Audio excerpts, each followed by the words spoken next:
To understand the relationship between Israel and Saudi Arabia, you first need to know how Saudi Arabia became a country. Exactly 100 years ago is a good place to begin a brief analysis of this region, for it was in 1916 that the British and French, along with Russian backing, signed the Sykes-Picot Agreement during World War I. This agreement anticipated the collapse, and therefore it secretly divided up the Middle East in order to design a region post-Ottoman Empire. In 1917, the year following the agreement, the Zionists had gained sufficient influence and control over the British government to get it to issue the Balfour Declaration, which promised Jews a homeland in Palestine.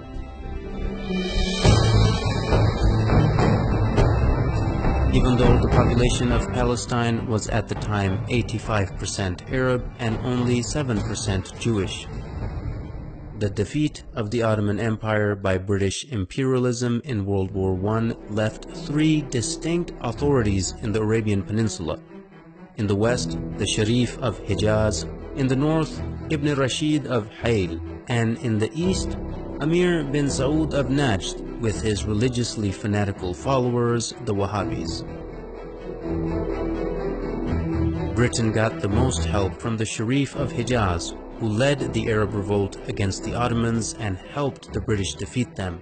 In return for his support, the British had agreed and promised him the establishment of a single Arabian country from Gaza to the Persian Gulf. After the war, however, Britain did not keep its promises. Instead, it drew up the Sykes-Picot Agreement and issued the Balfour Declaration. The Sharif was discontent with this betrayal and told the British that he would never sell out Palestine to the Empire's Balfour Declaration. He would never allow the establishment of a Zionist state in Palestine or accept the new random borders drawn across Arabia by British and French imperialists. At this point, T.E. Lawrence, famously known as Lawrence of Arabia, was dispatched to bribe the Sharif and buy his support. When this didn't work, T.E. Lawrence turned to threats, which were also echoed by the colonial secretary Winston Churchill. Both men threatened to unleash Ibn Saud and his ferocious Wahhabis on them, whom they were already arming and funding for the sake of countering the threat of Ibn Rashid of Hayl, who also stubbornly opposed the establishment of a Zionist state in the region. In September of 1921, Hayl was attacked by Ibn Saud and they could not resist the vicious onslaught.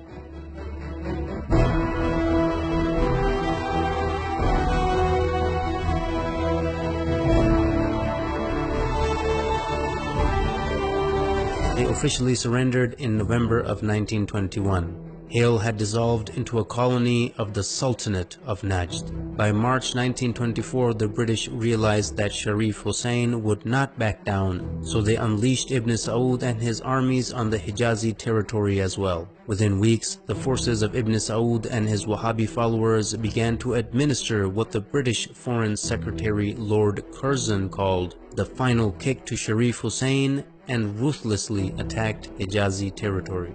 By September 1924, Ibn Saud had overrun Ta'if, the summer capital of the Sharif.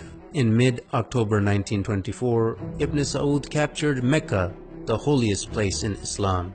After losing Mecca, the Sharif had to flee and lose his entire territory to Ibn Saud, ancestor of the current Saudi lineage.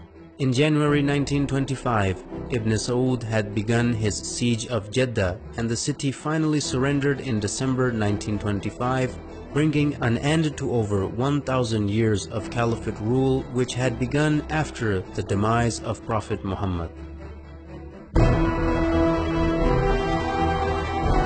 In February 1926, the new unified Wahhabi state was rebranded by the empire in 1932 as the Kingdom of Saudi Arabia.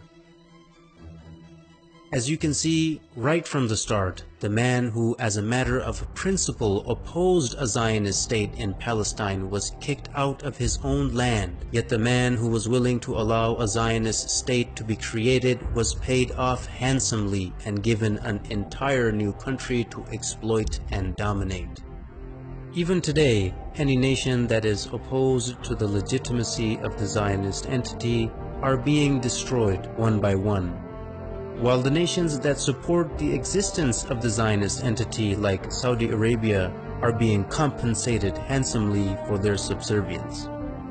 Are there any similarities between the Wahhabi and Zionist ideologies, who seem to be completely opposite, but both the creations of the British Empire? Stay tuned to find out.